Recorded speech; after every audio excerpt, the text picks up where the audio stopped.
Want to make your Amazon Alexa sound louder with better bass? It's super easy and just takes a quick few steps. In this video, I'll show you how to turn up the volume and bass using Alexa settings or voice commands. So let's jump right into it. Method 1. Using the Alexa app. Open the Alexa app on your phone.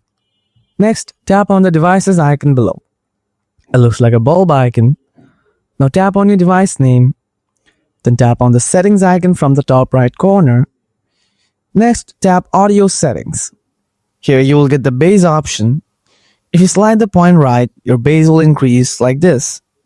Then if you slide left, your bass will decrease. Method 2.